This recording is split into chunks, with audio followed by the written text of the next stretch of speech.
নমস্কার বন্ধুরা, আজকে আমি আপনাদের সাথে রয়েছি কামিনী ফুল এবং বেল ফুল টবের গাছ বেশি সংখ্যায় ফুল আনার জন্য কি পরিচর্যা রয়েছেন দেখছেন। অসংখ্য ফুল ভরে উঠেছে কামিনী গাছ, ঠিক একইভাবে এখন দেখছেন বেল ফুল। দেখুন অসংখ্য ফুল ফুটেছে এবং কুড়িও অসংখ্য রয়েছে, দুটোই টবের গাছ।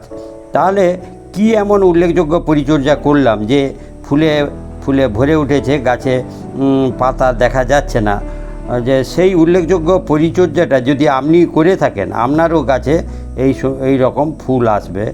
যে সেই পরিচর্যাটা যদি না করেন এখনই জেনে নিন এবং আপনিও পরিচর্যা করুন, তাহলে দেখবেন আপনারও গাছে এই রকম অসংখ্য ফুল আসবে। প্রথমে ফুলের সংখ্যা বাড়ানোর সেটা 2 মাস আগে করেছি, যে হার্ড প্রুনিং করে দেওয়া, সেটা যদি করে থাকেন তাহলে দেখবেন এই রকম গ্রিনিশ কুচি কুচি পাতা বের হয়েছে। এইগুলো কচি শাখা, সেই কচি শাখা যদি বাড়াতে পারেন তাহলে ফুলের সংখ্যা বাড়বে, কারণ কচি শাখাতেই কুঁড়িটা আসে বা ফুলটা হয়। আর দেখছেন গাছের নিচের দিকে দেখুন ডিপ গ্রিনিশ কালার, কিন্তু এই যেগুলোতে ফুল রয়েছে দেখুন হালকা সবুজ কালার। যে এই দুরকম কালার হওয়ার যুক্তিটা এটাই যে সেক্ষেত্রে ওই হাড় পুনিং করেছি। আর ঠিক একইভাবে কামিনী ফুল দেখছেন, কামিনী ফুলেও দেখুন যে কচি শাখাগুলোতে ফুল এসছে, দেখুন তার পাতাটা একটু লাইট গ্রিন। তাহলে ডিপ গ্রিনের পাতায় ফুল আসবে না, লাইট গ্রিন পাতায় ফুল আসবে, কুঁড়ি আসবে।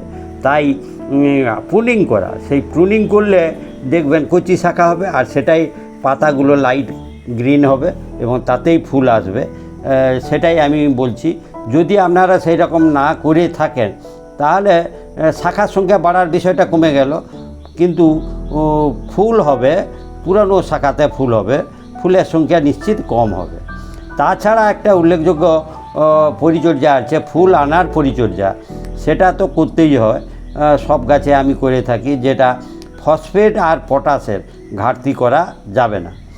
হার্ড প্রুনিংয়ের পর নাইট্রোজেন সমৃদ্ধ সার দিয়ে পরিচর্যা করেছি, কিন্তু ফসফেট পটাশ সার দেওয়া শুরু হলে আর কিন্তু অন্য কোনো পরিচর্যার প্রয়োজন হবে না, কারণ ফসফেট আর পটাশ গাছে ফুল আনতে সাহায্য করে। 1 চামচ করে ফসফেট, 1 চামচ করে লাল পটাশ জলে গুলিয়ে সেটা যদি আপনি 15 দিন ছাড়া দিতে থাকেন তাহলে দেখবেন আপনার গাছে ফুলের সংখ্যা বাড়বে। আর এই সময় অন্য যখনই বার বা কুঁড়ি এসে যাবে তখন কিন্তু আর অন্য কোনো নাইট্রোজেন সমৃদ্ধ সার, সেই সর্ষের খোল বলুন, পাতা পচা সার বলুন, বা যে কোনো নাইট্রোজেন সমৃদ্ধ সার একেবারে দেওয়া যাবে না। কারণ ফুল ফল যখনই আসবে তখন কিন্তু গাছকে বাড়তে দেওয়া যাবে না, এটাই হচ্ছে মূল বিষয়। ফলে নাইট্রোজেন সমৃদ্ধ সার আর না দিলে গাছ বেড়ে উঠবে না। এবার এটা হলো ফুল আনার উল্লেখযোগ্য পরিচর্যা। তাছাড়া শেষে আর একটা পরিচর্যা করতে হবে, যে ফুল হয়ে যাওয়ার পর গাছে কিন্তু ফুল যে শাখাগুলোতে এসেছে আবার প্রুনিং করে দেওয়া। যদি আবার আপনি প্রুনিং করে দেন তাহলে আবার সেই লাইট গ্রিন পাতা আসবে এবং সেই কচি শাখাতে, মানে লাইট গ্রিন পাতা বলতে কি কচি শাখা বের হবে আর তাতেই আবার ফুল আসবে। যে এখন আমরা দেখছেন যেটা এটা নিশ্চিত আলাদা ফুল, যেটা দেখছেন টগর ফুল, তা এটাও আমার একটা রয়েছে। দেখুন টবের গাছ অসংখ্য বার বা কুঁড়ি এসেছে, যে এই গাছেও ওই রকম প্রুনিং করেছি বলে শাখার সংখ্যা বাড়ছে এবং ফুলটা ফোটার পরিস্থিতি 2-4টা এসছে, কিন্তু কুঁড়িগুলো দেখুন অসংখ্য কুঁড়ি রয়েছে।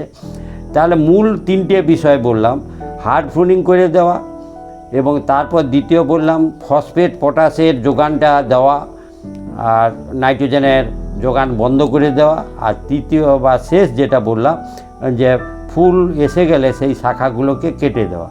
তাহলে এইভাবে আপনারা পরিচর্যাগুলো করতে থাকুন, দেখবেন যে ফুলে ফুলে ভরে উঠবে, ফুলের সংখ্যাটা বেশি হবে। ফুল গাছে ফুল হবে, কিন্তু ফুলের সংখ্যা বাড়ানোর এই উল্লেখযোগ্য যে পদ্ধতি বা টিপসটা বললাম আপনারা মেনে চলুন, দেখবেন আপনার গাছেও ফুলের সংখ্যা বাড়ছে।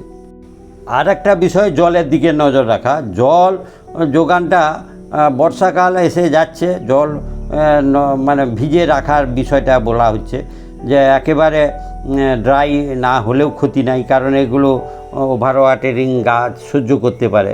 জলের ঘাটতি করা উচিত হবে না, এটাই বলছি। কিন্তু বেশি জল দিলেও কোনো সমস্যা নেই, ড্রেনেজ সিস্টেমে বেরিয়ে যাবে, সেদিকটা নজর রাখবেন। জলের ঘাটতি হলে ঝরে যাবে। এইভাবে আপনারা উল্লেখযোগ্য পরিচর্যাগুলো করতে থাকুন। আর বন্ধুরা, আপনারা এতক্ষণ আমার সাথে থাকলেন, সেই জন্য আপনাদের অসংখ্য ধন্যবাদ।